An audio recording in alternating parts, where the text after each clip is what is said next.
Good morning, everyone. Good morning.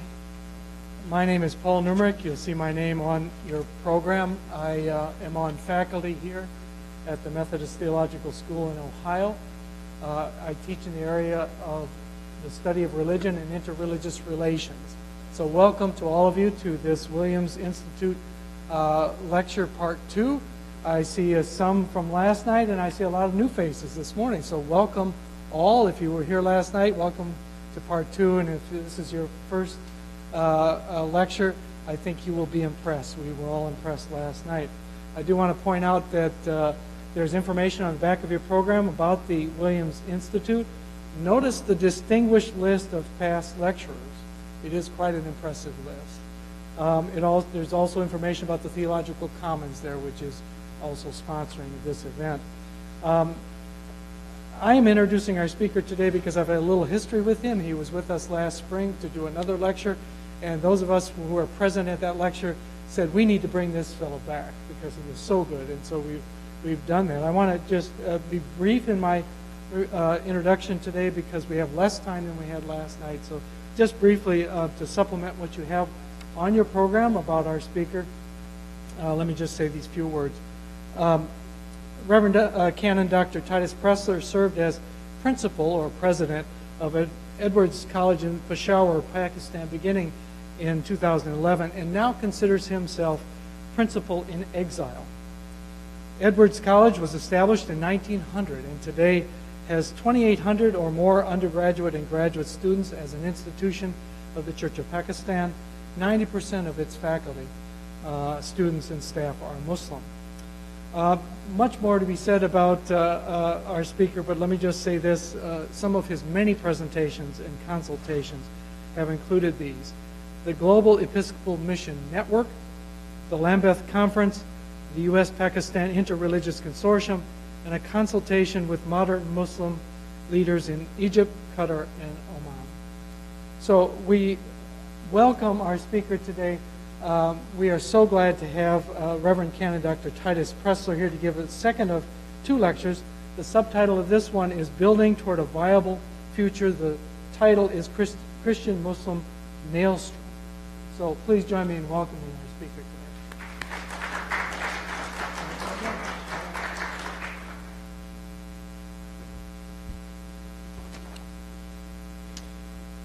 Thank you, Professor Numerick, so much for your kind introduction. And it's an honor and a pleasure to be here among you to offer the Williams Institute lectures this fall. And also greetings to all who may be streaming online. I understand that that's something that people take advantage of, so welcome to all of you out there in cyberspace. My topic last evening was Christian Muslim Maelstrom, Analyzing and Theologizing a Crisis. At the outset, I said that the 3 great challenges facing the world community in the 21st century are the poverty crisis, the ecological crisis, and the interreligious crisis of whether people of different faiths can coexist, with much of the conflict occurring between the world's 2 most populous religions, Christianity and Islam. I offered some glimpses of how that conflict is experienced in Pakistan, where I've recently served in church-sponsored higher education. In analyzing the crisis, I exhorted the group to think religiously about the interreligious crisis, which means taking account of the reality of religious motivation and the power of religion in societies across the world. In theologizing the crisis, I suggested incarnational humility in the weakness of the cross, and an orientation toward mutual discovery. My topic today is Christian Muslim Maelstrom, Building Toward a Viable Future. From a Muslim standpoint, I speak in the name of God, the most merciful, the most beneficent. From a Christian standpoint, I speak in the name of God who gave birth to the Word, God the Word made flesh, and God the Spirit who empowers the Word for life. Amen. The topics of my talk this morning are Theology of Religions, Learning and Discerning, Missiological Exchange, and Destination reconciliation. First, Theology of Religions. In the stance of incarnational humility, it's important to reflect on your theology of religions. Theology of religions is a term for our thinking about the nature of religions and the place of your own religion in relation to other religions. Obviously, that's a central issue in Muslim-Christian encounter, as it is in all interreligious encounter. Religion is a commitment that reaches more deeply into the human psyche than most communal and ideological commitments. What stance do we take toward the quite different commitments that others make? Given that religious commitments affect profoundly our sense of our own personalities, our ethics, and our view of the world, how do we evaluate our own commitments relative to those that others have made? One long-used typology in the theology of religions has been the trio of exclusivism, inclusivism, and pluralism. I find more helpful the quartet typology suggested by Paul Knitter, the replacement model, in which one religion is advocated as replacing all others and as the only valid religion, the fulfillment model, in which all religions have something to contribute, but they are viewed as being fulfilled through one religion, the mutuality model, in which all religions are equally valid and are called to be in dialogue with each other, and the fourth model, which Knitter somewhat misleadingly terms the acceptance model, in which I prefer to call the incommensurability model, despite that being a mouthful. In the incommensurability model, all religions are seen as so different from one another that they cannot even be compared, let alone reconciled. Having such a typology in mind can help you analyze your interreligious experiences, and with Muslims in particular. If you're like me, your theology of religions will be shaped by your encounters. You may go into encounters tending in one direction, but may find yourself drawn towards different models at different times, in different settings, in different conversations with different people, as you find yourself responding to different things that come forward in your experience, hearing new insights, learning things you didn't know before. In Christian-Muslim encounters, it's also good to be prepared for often encountering from the Muslim side a reflexive replacement model, whereby it's taken for granted that Islam is destined to replace all other religions. Muslim rigidity is strengthened both by the Quran's many admonishments directed specifically at people of the book who are explicitly named as Jews and Christians, and by the Islamic doctrine of the Quran as not only a word inspired by God, but the literal speech of God as dictated to Muhammad, a distinction that I discussed last evening. Second, learning and discerning. Last night I noted that I went to Pakistan as a missionary to collaborate with the Pakistani church in its service to the wider community in higher education, to enact solidarity with persecuted Christians, and to be a bridge between Muslims and Christians. But I also went to learn, as I said last night, something more about God in the company of Muslims at this critical historical juncture. Let me just describe some of my own experience around that. An aspect of Muslim practice that has influenced my own, I think permanently, is raising my hands open in prayer, which helps me to cultivate an inner openness to God's presence. This in contrast to all the other things we Christians often do with our hands while praying. Let me tell you a little story about that. After Malala Yousafzai, now a Nobel Peace Prize winner, was shot in the head by the Taliban for advocating for girls' education in Pakistan, a picture appeared in the paper of a large group of women seated in Karachi holding a vigil for Malala. And I was reading the paper that morning, and a staff member who is not educated, but a Christian staff member, came and was looking over my shoulder, and he was looking at the picture. He said, "Ah, sir, There are some Christians in that group. I said, Emmanuel, how do you know? He said, sir, see that woman there? She has her hands just like this. See that woman there? She's scratching with her hands. And I felt shamed on behalf of all of us Christians. You know, the Orion's position in Christian prayer is ancient. All ancient Christians raised their hands in prayer, as did Jews. In fact, Muhammad probably learned raising one's hands in prayer before God from Jews and Christians. But we have abandoned that ancient practice. And in the United States today, raise your hand. Oh, you're a charismatic Christian. No, I'm an ancient Orthodox Christian. But as a result of living and praying among Muslims, I find myself now always raising my hands in prayer. The Muslims' 5 daily times of prayer have always been an exhortation to me for prayer to be both regular and frequent. Of course, this was especially vivid in Peshawar, where the mosques issue the azan, the call to prayer, via loudspeakers from the minarets.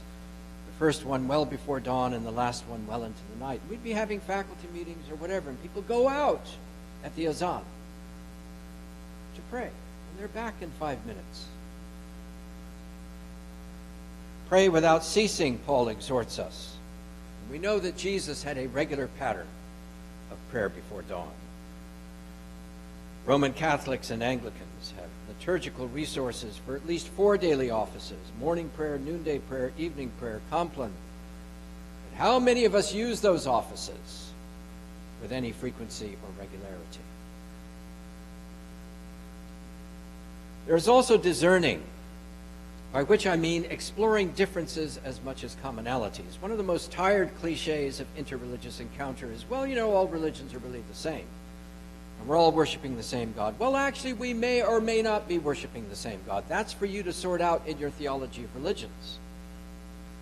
But whether or not we're worshiping the same God, there are important differences as well as commonalities among the religions. Pretending otherwise keeps our mutual engagement superficial. Going deep in interreligious encounter means discovering and exploring differences as well as discovering and exploring commonalities in the various shades in between. There are some differences I continue to ponder. One Muslim colleague faulted Jesus' declaration in the Sermon on the Mount, "Love your enemies, do good to those who hate you," because to him it seemed to compromise the imperative of justice.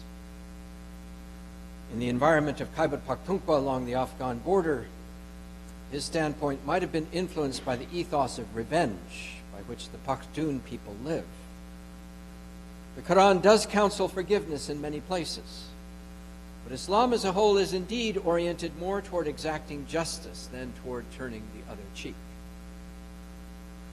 Christians and Muslims both believe in judgment at the end of time. And indeed, Jesus is a critical player in the Muslim view of the Last Judgment. Yet I was surprised by how prominent the judgment theme is in the thought of many Muslims. And yet, on the other hand, I would have to acknowledge that 200 years ago, judgment was more prominent in the thought of that time's mainstream American Christians than it is today. Think of Jonathan Edwards' sermon, "Sinners in the Hands of an Angry God." And perhaps we mainline Christians need to recover some urgency about judgment. Muslims believe both Jesus and Muhammad were simply men, simply human beings, whereas Christians tend to believe that Jesus' nature was divine as well as human, the very Word of God made flesh and dwelling among us.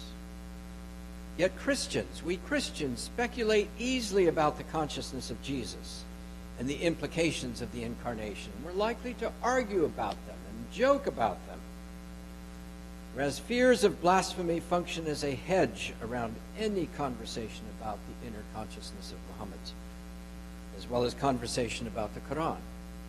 So there are real differences that can be troubling. A major opportunity in learning and discerning is scriptural reasoning with Jews and Muslims. Scriptural reasoning is an international movement, and its model is appealingly simple.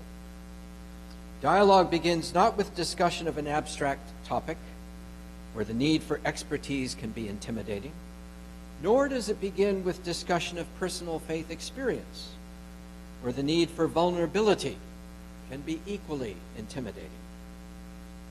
Instead, it begins with what is foundational and just objectively out there in each religion, which is its sacred text. Whether that be the Jewish scriptures, the Christian Bible, the Muslim Quran, the Hindu Mahabharata, the Upanishads, or whatever. Say a group of Christians, Muslims, and Jews decide to meet on a regular basis. When a theme is chosen for a particular meeting, the Jewish, Christian, and Muslim members choose a short passage from their scriptures around that theme, read it out loud, give a short explanation about its background, and then invite discussion. And so it goes round. The goal is not agreement, but rather growth in understanding one another's traditions through exploring the texts and their possible interpretations. I continue to grow in my appreciation of the Quran, even as I'm often troubled by many things in the Quran. I was interested, for instance, to find that the Quran has more about Mary than the Bible does. An especially endearing vignette has Mary giving birth to Jesus under a palm tree, where a voice told her that if she shook the trunk, ripe dates would fall into her lap. And then there are appealing passages of spirituality like this one. God is the light of the heavens and the earth. His light may be compared to a niche that enshrines a lamp within a crystal of star-like brilliance. It is lit from a blessed olive tree, neither eastern nor western. Its very oil would almost shine forth, though no fire touched it. Light upon light, God guides to his light whom he will. Thirdly, I turn now to what may seem a startling suggestion. Christians and Muslims need missiological exchange, by which I mean dialogue about Christian mission and Muslim Dawa, the Islamic term for inviting others to follow the ways of Allah. In other words, the propagation of Islam. It may seem counterintuitive to suggest missiological exchange in connection with Muslim-Christian relations. For Christian mission and Muslim Dawa, and especially jihad, are typically regarded as part of the problem in Christian-Muslim relations, as the phenomena that caused estrangement between the two communities to begin with, not as an initiative that can heal relationship. Many Muslims regard the Christian mission enterprise, especially beginning with the Crusades, as fatally linked with European and then U.S. American projects of hegemonic empire. Our missiologist joins us just in time. I've just begun talking about the need for missiological exchange between Christians and Muslims. You knew that was coming, right? Many Christians regard the Muslim mission enterprise, beginning with the military campaigns of Muhammad, as fatally linked with violence and empire. It used to be said that Christianity, Islam, and Buddhism were the three great mission religions. We could revise that to use a less contentious term and say that those were the three great propagating religions. That is, that from the start those three had a strong impulse to propagate their respective faiths. In the jostling and polycentric religious marketplace of today around the world, it's fair to say that virtually all religions have strong propagating impulses within them today. Now, I noted in passing a moment ago that the word mission can be contentious. Nevertheless, I have found that Muslims, Hindus, and Buddhists actually use the word mission fairly often to refer to their outreach beyond themselves. So until some other word can be found to be used in common, it is possible to posit something that we can term religious mission.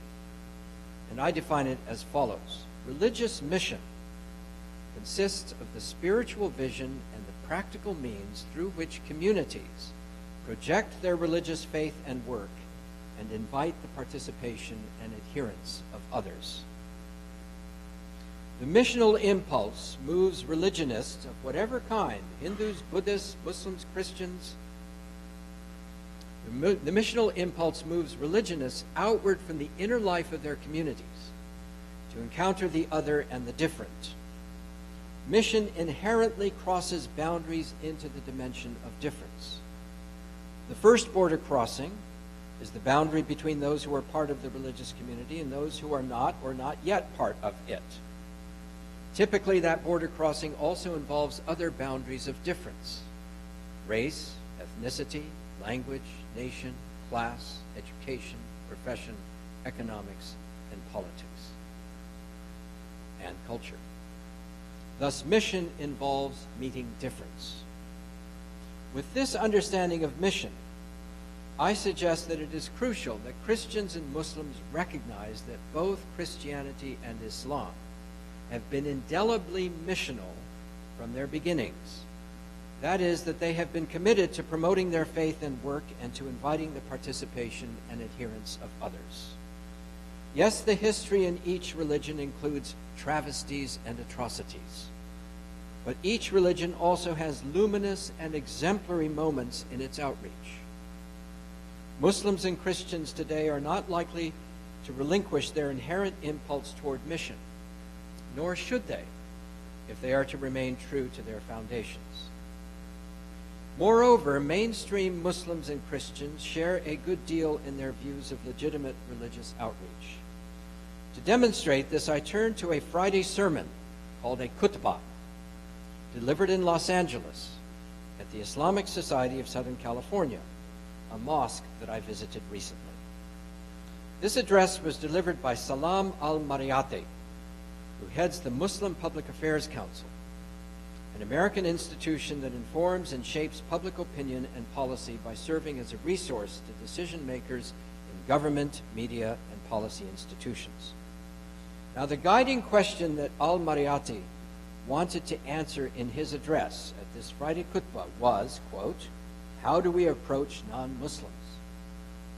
Sound familiar from a Christian standpoint? How do we approach non-Christians?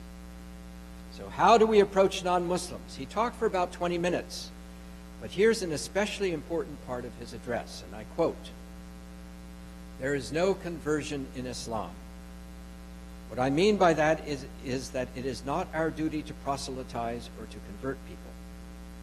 Our responsibility is to make Islam known from our words and from our deeds, and then we leave the rest up to Allah. Even the Prophet was trying so hard to convince people, and he would grieve over them.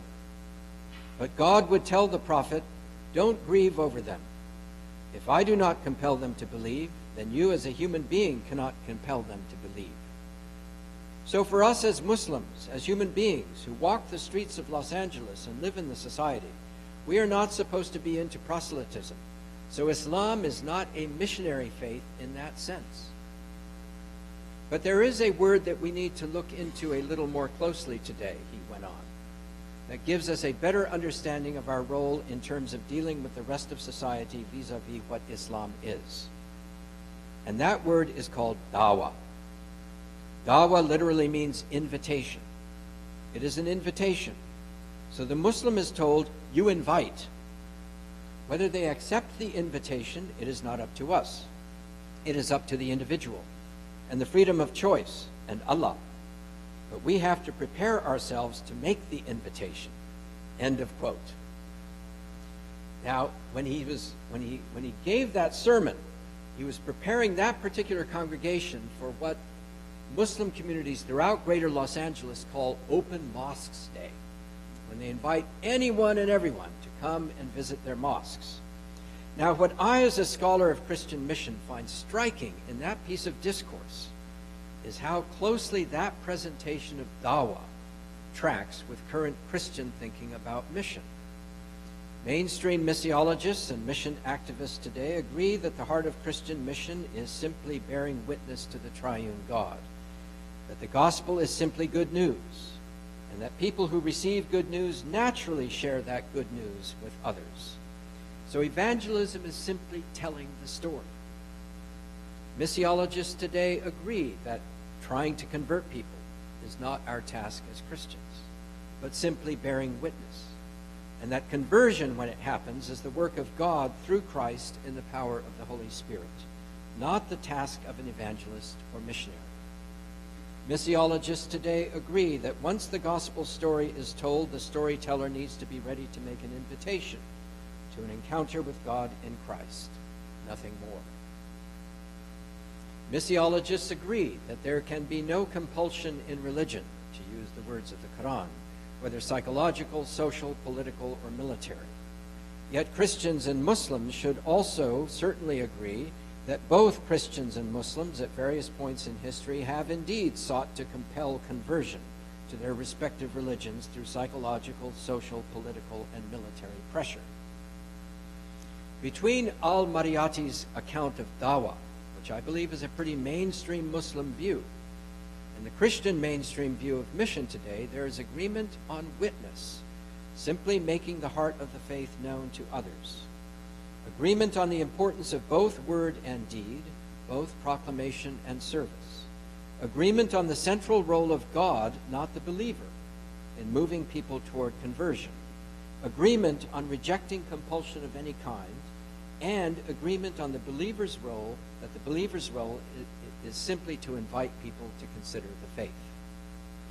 Given this common ground about propagation, it is time for Muslims and Christians to frankly acknowledge their own interest in propagating their faith, an interest mandated by the Quran and by the New Testament, respectively.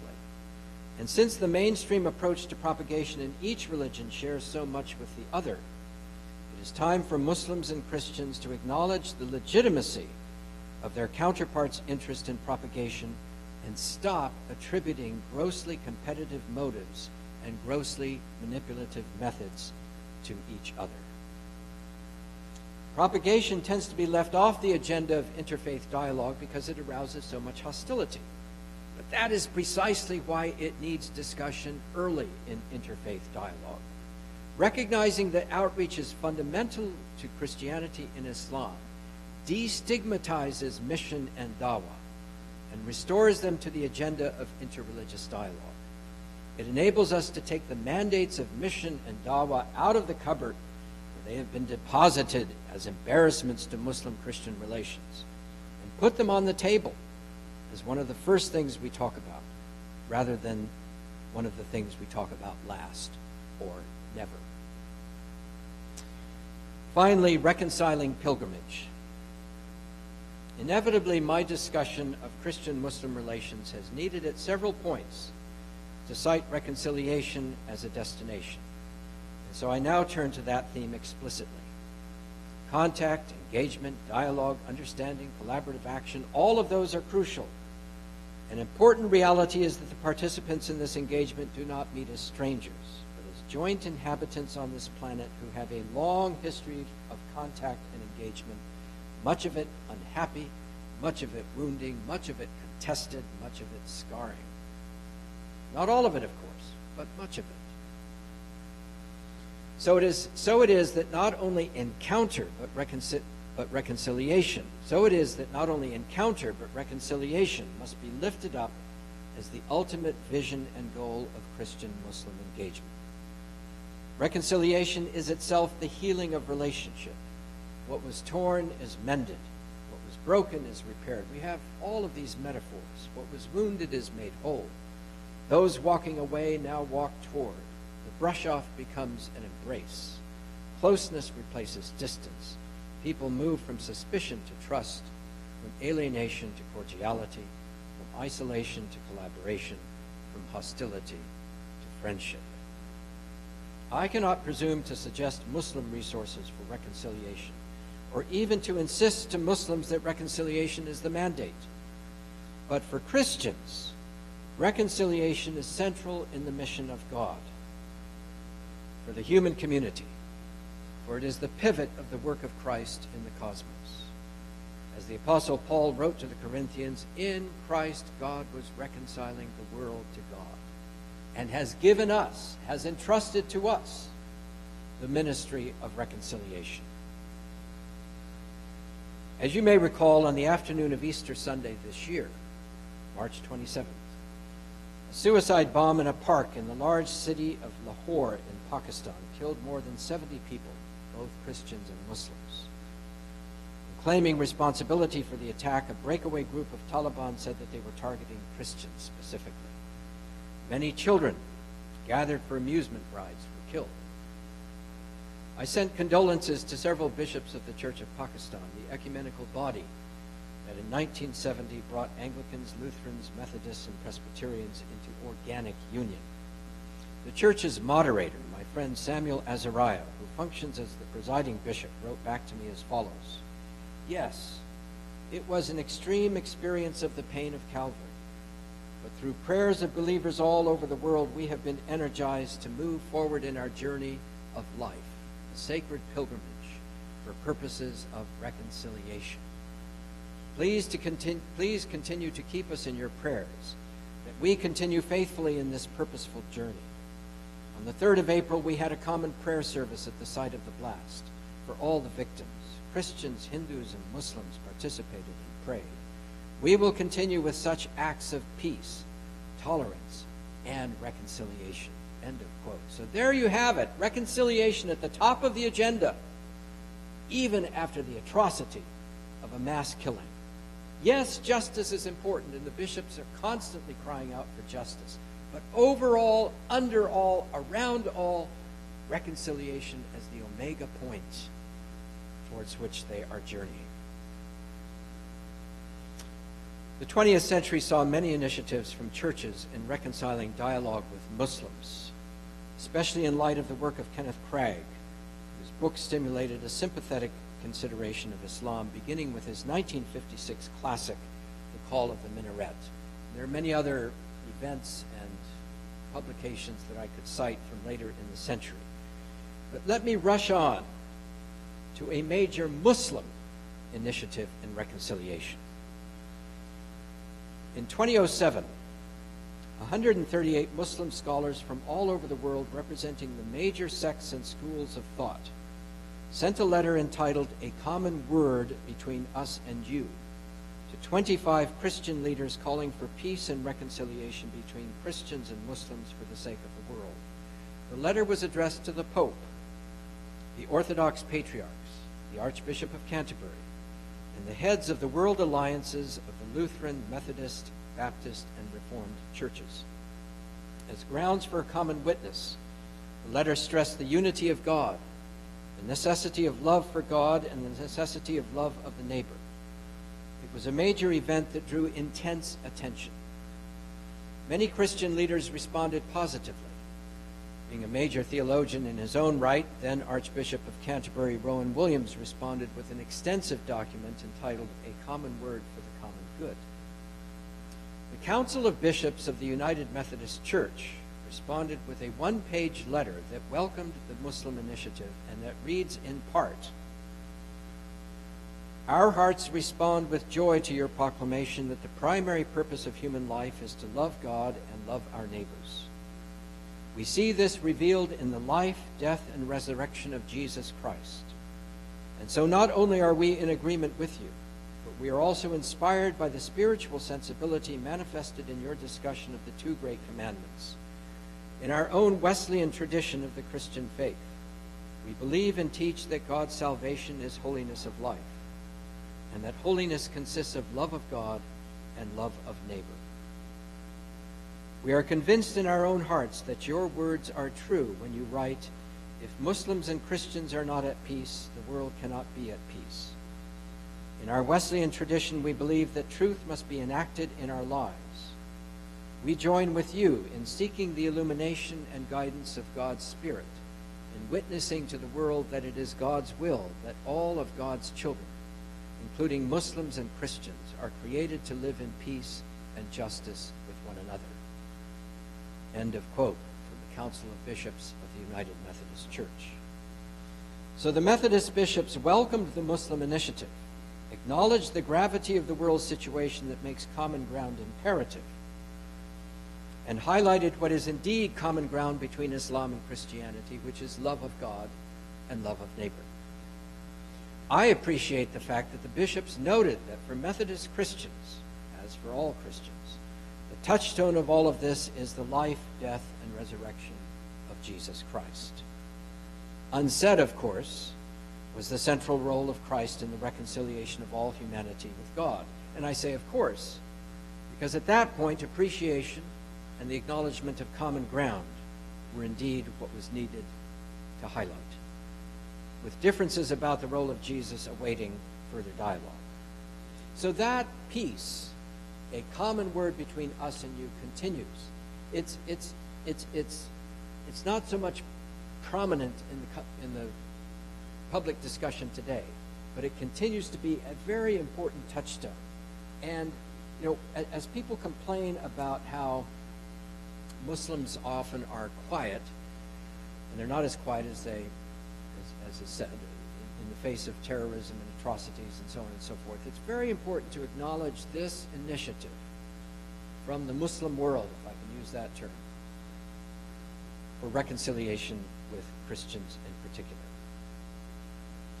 My time in Pakistan ended, I hope temporarily, with the beating and death threat that I received at the hands of the military's inter-service intelligence agents. What I suffered in Peshawar, however, was minor compared to the long-term discrimination and violence that Pakistan's Christian community has suffered. But it catalyzed in me a fresh empathy and a deeper discipleship. We honor Jesus' words, "Love your enemies." But even that does not exclude a position of superiority from which one looks down on one's enemies. What I have found helpful is how Archbishop of Canterbury, Justin Welby, has further radicalized Jesus' words to say, "Pray with your enemies on your knees." Pray with your enemies on your knees. On my knees with them, not literally, but in my heart, spiritual meditation. On my knees with my adversaries, I must acknowledge that those who hate and smite are people like myself, with families, aspirations, and a spiritual life in which they pray just as I pray, with all my failings. There on my knees with them, I have found the sweet gift of confession, forgiveness, and reconciliation. Dear friends, we live in difficult and ominous days, difficult and ominous months, difficult and ominous years, and decades, I suggest. Opening our lives to the mercy and love of the God we name and share, we Christians and Muslims together must clear our heads and ready our hearts for building community together for the sake of the world, ourselves, and God. Thank you for your attention.